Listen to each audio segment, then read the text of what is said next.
Assalamualaikum warahmatullahi wabarakatuh. Perkenalkan, nama saya Nur Fadila, NIM 2022-503-100. Saya mahasiswi dari Universitas Ibrohimi Sukerjo Situbondo, semester 1.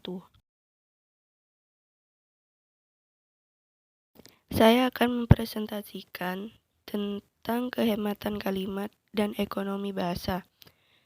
Sebelum masuk ke materi, saya akan sedikit menjelaskan tentang kalimat dan kalimat efektif.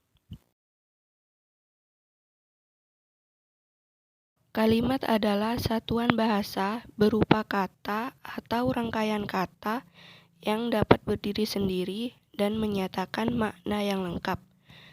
Kalimat adalah satuan bahasa terkecil, gunanya mengungkapkan pikiran baik dengan lisan maupun tulisan.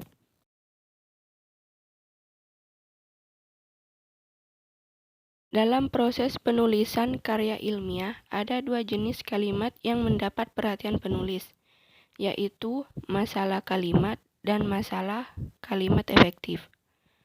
Pernyataan sebuah kalimat bukanlah sebatas rangkaian kata dalam frasa dan klausa. Rangkaian kata dalam kalimat itu ditata dalam struktur gramatikal yang benar unsur-unsurnya dalam membentuk makna yang akan disampaikan secara logis. Gramatikal adalah makna kata yang ditimbulkan setelah dihubungkan dengan kalimat, fungsinya sebagai satuan kebahasaan memunculkan makna gramatikal pada sebuah kata.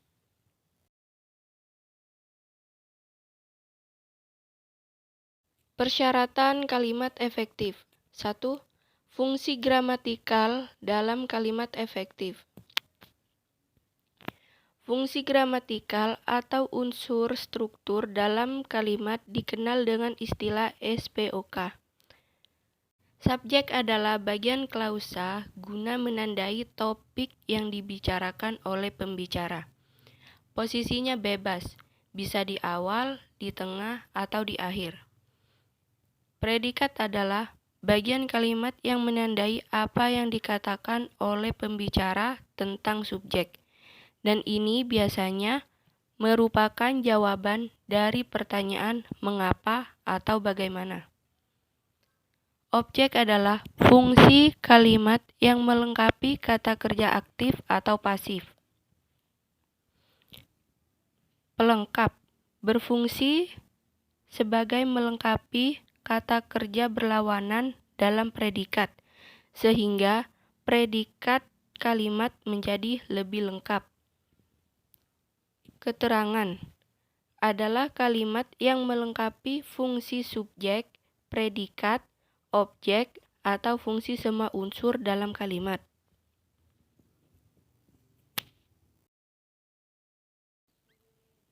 Dua, kepaduan atau koherensi dalam kalimat. Kepaduan adalah hubungan timbal balik atau hubungan kedua arah di antara kata dan frasa dengan jelas, benar, juga logis. Contoh kalimat yang tidak koherensif. 1. Setiap hari dia pulang pergi Bogor Jakarta dengan kereta api. 2. Oleh panitia seminar, makalah itu dimasukkan ke dalam antologi. 3.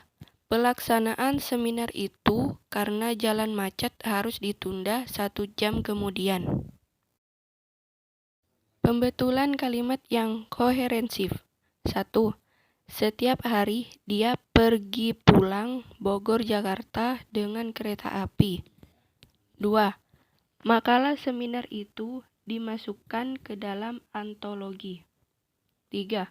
Karena jalan macet, pelaksanaan seminar itu ditunda 1 jam kemudian.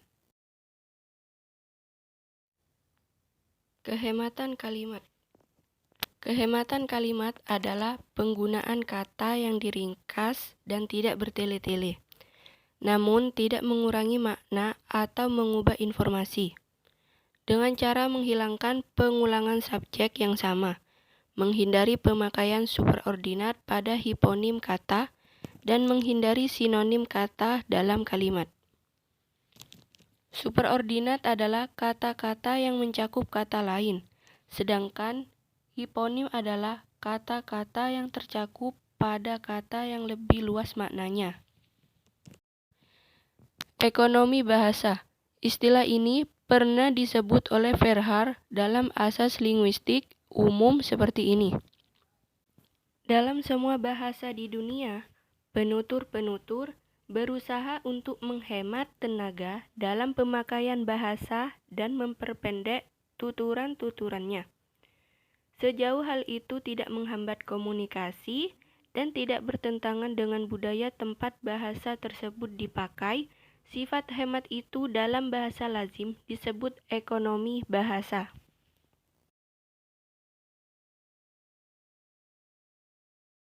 Ekonomi bahasa. Konsep ekonomi bahasa termasuk dalam strategi pemilihan kata, yakni kecermatan. Kecermatan dalam pemilihan kata berkaitan dengan kemampuan memilih kata yang benar-benar diperlukan untuk mengungkapkan gagasan tertentu. Yang dimaksud ekonomi bahasa adalah kehematan dalam penggunaan unsur kebahasaan. Kalau ada kata atau ungkapan yang lebih singkat, tidak perlu bertele-tele karena itu tidak ekonomis. Contohnya, mengajukan saran bisa menggunakan kata menyarankan. Melakukan kunjungan bisa menggunakan kata berkunjung. Meninggalkan kesan yang dalam bisa menggunakan kata mengesankan. Agar tidak terjadi kemubaziran kata, kalimat yang hemat dalam penulisan harus menghindari beberapa hal berikut yang perlu diperhatikan. Inilah penyebab kemubaziran kata. 1. Penggunaan kata yang bermakna jamak secara ganda. Maksudnya, dalam bahasa Indonesia ada sejumlah kata yang sudah bermakna jamak, namun dalam penggunaannya masih sering disertai kata ulang. Beberapa contoh kata yang sudah bermakna jamak adalah banyak, beberapa, berbagai, parah, semua, segala, segenap, seluruh, sejumlah, dan sebagian besar. 2. Penggunaan kata yang fungsi dan maknanya mirip secara ganda. Dua kata yang mempunyai kemiripan fungsi atau kemiripan makna dapat menimbulkan kemubaziran jika digunakan bersamaan. Contohnya, dapat diperhatikan pada kalimat kita harus giat bekerja agar supaya dapat mencapai cita-cita. Dalam kalimat ini, terdapat dua kata yang mempunyai kemiripan fungsi dan makna, yaitu kata agar dan supaya. Jika dilihat dari segi fungsi dan makna, kedua kata ini sama-sama berfungsi sebagai penghubung antar kalimat. Maknanya pun hampir sama, menyatakan harapan atau tujuan. Oleh karena itu, cukup pilih salah satunya. Kata lain yang dapat menimbulkan kemubaziran adalah demi untuk, adalah merupakan, sejak dari, sangat sekali, hanya saja, seperti misalnya, contohnya seperti, dan lain-lain. 3. Penggunaan kata yang bermakna saling secara ganda. Dalam bahasa Indonesia ada sejumlah kata ulang yang bermakna saling, misalnya tembak-menembak dan pukul-memukul. Kata yang bermakna saling seperti itu biasanya didahului kata saling sehingga menjadi saling tembak-menembak atau saling mukul-memukul. Kata yang bermakna saling seperti itu biasanya didahului kata saling sehingga menjadi saling tembak-menembak atau saling pukul-memukul. Penggunaan dua kata yang bermakna saling secara ganda menjadi penyebab kemubaziran kata.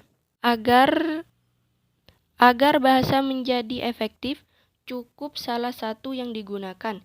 Jika kata saling digunakan, kata yang mengikutinya tidak perlu diulang. Sebaliknya, jika kata ulang yang digunakan, kata saling tidak perlu digunakan. Seperti contohnya, tembak-menembak. Menggunakan saling menembak atau saling tembak. 4.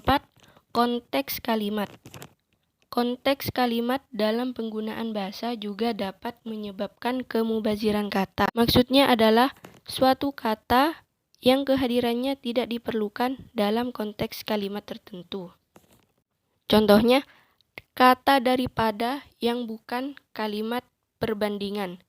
Penggunaan kata tentang atau mengenai di belakang predikat yang berupa kata kerja transitif. Sekian presentasi saya, kurang lebihnya mohon maaf. Wassalamualaikum warahmatullahi wabarakatuh.